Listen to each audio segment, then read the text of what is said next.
This is Monocle on Design Extra. It's a short show to accompany our weekly programme where we discuss everything from architecture and craft to furniture and fashion. I'm Maylie Evans.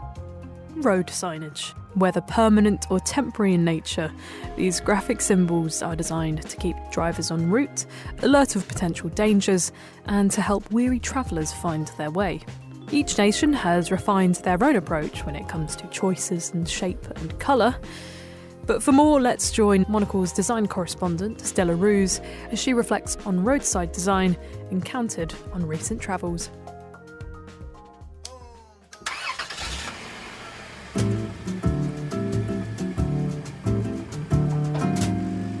There is no better way to tell differences in national temperaments than to look at the design of mundane, everyday objects.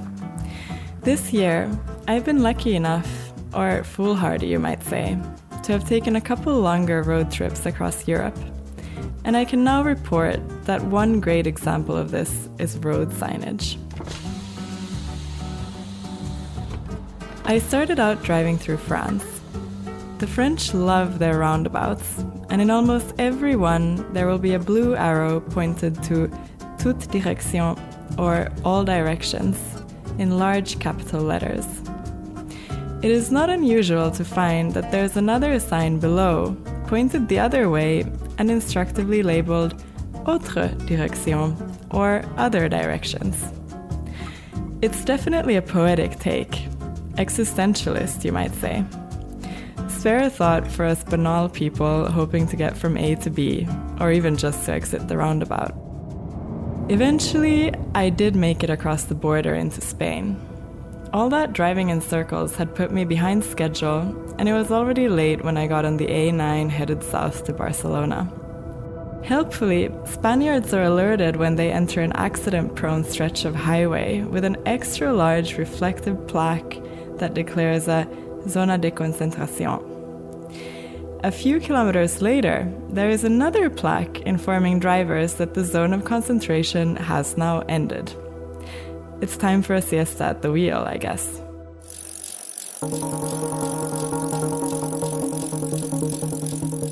A few weeks later in Berlin, I was pedaling along a road in Mitte that has been reorganized to prioritize bicycles. It's a great development, but I do wonder if it was strictly necessary to put up a whopping 14 traffic signs at a three-way intersection at Hausvogteiplatz and Oberwallstraße, if you want to count for yourself. Each sign has also been given its own pole, making an otherwise lovely street corner look like a steel pipe manufacturer's showroom. Then again, this German thoroughness is definitely preferable to minimalist Italy. Driving on the autostrada at 130 kilometers an hour, I've several times been startled by a construction worker standing just a few inches from the traffic lanes waving an orange flag to let passing cars know that roadworks are coming up. If he survives today, the poor operaio will be prepared for an illustrious career as a marshal at the racing track in Monza. Still, one would think that this sacrificial lamb method sort of defeats the point of alerting drivers at all. We've already figured out universal rules to the manufacturing of signage. Enamel on steel is the best material for making bright colors last outdoors, while the most readable typeface is a sans serif. The font is called Interstate in the US and DIN in Germany, but it looks much the same everywhere.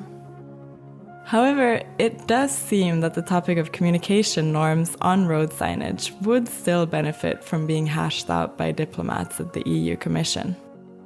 Then again, once we're all speeding across the continent safely, efficiently, and without any odd surprises, I know that I would find myself nostalgic for these national quirks.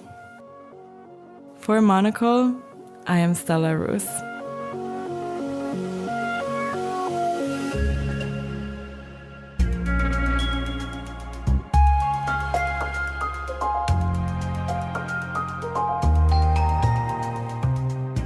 That's all for this week. If you're eager for more design stories, then listen to our main programme, Monocle on Design, airing on Tuesdays at 8 p.m. London time.